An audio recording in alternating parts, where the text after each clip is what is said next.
2024 ସାଧାରଣ ନିର୍ବାଚନ ପରେ ରାଜ୍ୟ ରାଜନୀତିରେ ଯଦି ସବୁଠାରୁ ଚର୍ଚ୍ଚିତ ନିର୍ବାଚନ ମଣ୍ଡଳୀ କୋଉଟା ଥାଏ ସେଟା ହେଉଛି ଧର୍ମଶାଳା ନିର୍ବାଚନ ମଣ୍ଡଳୀ।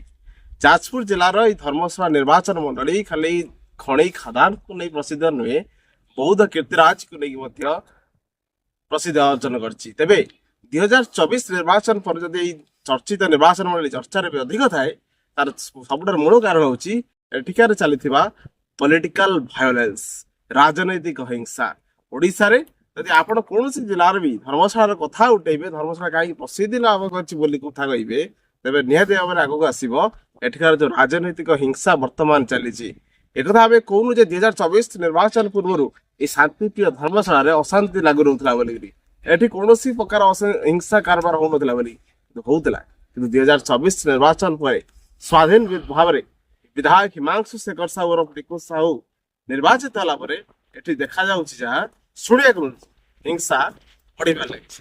ଗତ କେଇ ଦିନ ତଳେ ମାତ୍ର 2-3 ଦିନ ଭିତରେ ଚାରକା ସ୍ଥିତ ଧର୍ମଶାଳା ପୂର୍ବତନ ବିଧାୟକ ପ୍ରଣବ ବଳବନ୍ତ ରାୟଙ୍କ ଚାରକା ସ୍ଥିତ ବାସଭବନରେ କିଛି ଅତର୍କିତ ଭାବେ ବସେଇ ତାଙ୍କର କର୍ମଚାରୀ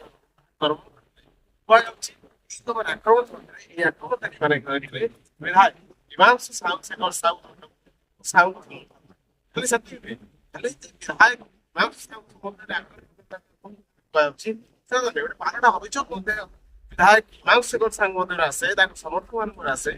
ପ୍ରଣବ ବଳବନ୍ତ ରାୟ ଶାନ୍ତିପ୍ରିୟ ଧର୍ମଶାଳାକୁ ଅଶାନ୍ତି କରିବାକୁ ପରୋକ୍ଷ ଭାବରେ ଚେଷ୍ଟା କରୁଛନ୍ତି। ତେବେ ସେ ଯାହା ବି ହଉ ନା କାହିଁକି ପ୍ରଣବ ବଳବନ୍ତ ରାୟଙ୍କ ଉପରେ ଏହି ଆକ୍ରମଣ ବା ତାଙ୍କ ଘର ଉପରେ ଏଭଳି ଯୋଉ ବର୍ବରିତ କାର୍ଯ୍ୟ ନୂଆ ନୁହେଁ। ଆଗରୁ ମଧ୍ୟ ଆପଣ ଦେଖିଛନ୍ତି ବିଧାୟକ ପ୍ରଣବ ବଳବନ୍ତ ରାୟ ଯୋଉଠି ଯାଇଛନ୍ତି ତାଙ୍କ ଉପରେ ମଧ୍ୟ ଆକ୍ରମଣ ହେଇଛି, ତାକୁ ବିରୋଧ କରାଯାଇଛି। ଆଉ କିଛି ଦିନ ପୂର୍ବରୁ ଆପଣ ଦେଖିଥିଲେ ଯୋଉ ଧର୍ମଶାଳା ପୂର୍ବତନ ବିଧାୟକ ପ୍ରଣବ ବଳବନ୍ତ ରାୟଙ୍କ ଆମର ଫାର୍ମ ହାଉସରେ ତାଙ୍କର ଯେତେବେଳେ ଗୋଟେ ସମର୍ଥକ ମାନଙ୍କର ଗୋଟେ ବଣଭୋଜି ଚାଲିଥିଲା, ଗୋଟେ ଗେଟ୍ ଟୁଗେଦର ଚାଲିଥିଲା, ସେଠି ମଧ୍ୟ ହିଂସାକାଣ୍ଡ ହୋଇଥିଲା, ତାଙ୍କର ସମର୍ଥକ ମାନଙ୍କ ଉପରେ ଆକ୍ରମଣ ହୋଇଥିଲା, ନାନାଦି କଥା ହୋଇଥିଲା। କିନ୍ତୁ ସେତେବେଳେ ପ୍ରଶ୍ନ ଉଠିଥିଲା, ସେତେବେଳେ ପୋଲିସର ନିଷ୍କ୍ରିୟତା ଉପରେ ପ୍ରଶ୍ନ ଉଠିଥିଲା।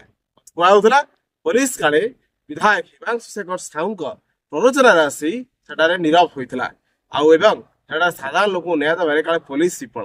ଆମେ କହୁନୁ ଯେ କେବଳ ବିଧାୟକ ହିମାଂଶୁ ଶେଖର ସାହୁଙ୍କ ଅମଳରେ ଏଠି ହିଂସାକାଣ୍ଡ ହଉଛି, ତା ପୂର୍ବରୁ ମଧ୍ୟ ହିଂସାକାଣ୍ଡ ହେଇଛି। ଆପଣ ମାମୁଁ ଭଣଜା ଥିଓରି ଦେଖିଥିବେ, ମାମୁଁ ଭଣଜା ଥିଓରି ପାଇଁ ଆମର ଧର୍ମଶାଳା ବହୁ ଚର୍ଚ୍ଚିତ ଥିଲା। ସେଟା କରିଛି ଆକ୍ଟିଭିଷ୍ଟ ଅଛନ୍ତି, ସୂଚନା ଅଧିକାର କର୍ମୀ ଅଛନ୍ତି, ଆମର ସର୍ବେଶ୍ୱର ତାଙ୍କ ଉପରେ ମଧ୍ୟ ଆକ୍ରମଣ ହୋଇଥିଲା। ଆମେ କହୁନୁ ଯେ ହିମାଂଶୁ ଶେଖର ସାହୁ ଧୁଆମଳା ଆଉ ପ୍ରଣବ ବଳବନ୍ତ ରାୟ ଧୁଆମଳା କେହି ନୁହନ୍ତି, ସମସ୍ତେ ବର୍ବାଦ।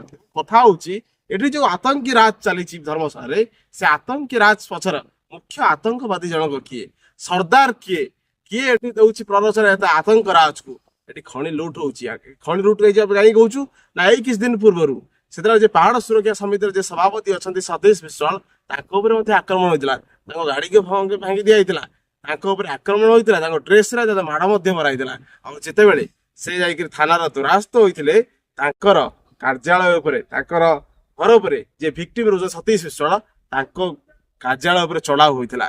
ଗୋଟେ ଅବାଞ୍ଛିତ କଥା ଦେଖିବାକୁ ଯାଇଥିଲା, ତାଙ୍କ ପରିବାର ପକ୍ଷରୁ ଅଭିଯୋଗ ଆସିଥିଲା ପୋଲିସ ଅପରଭାଇଜ କରିବାକୁ କାଳେ ତାଙ୍କ ପରିବାର ଲୋକଙ୍କୁ ସତୀଶ ବିଶ୍ୱାଳଙ୍କୁ ବାଧ୍ୟ କରିଥିଲା। ଏଇ ଅଭିଯୋଗ ଆମେ ଆଣୁନୁ, ଏ ଅଭିଯୋଗ ଏସପି କାର୍ଯ୍ୟାଳୟଙ୍କ ସାମ୍ନାରେ ବସି ତାଙ୍କର ପରିବାର ଲୋକ ଏବଂ ତାଙ୍କର ଗ୍ରାମବାସୀ ମାନେ ଅଭିଯୋଗ କରିଥିଲେ।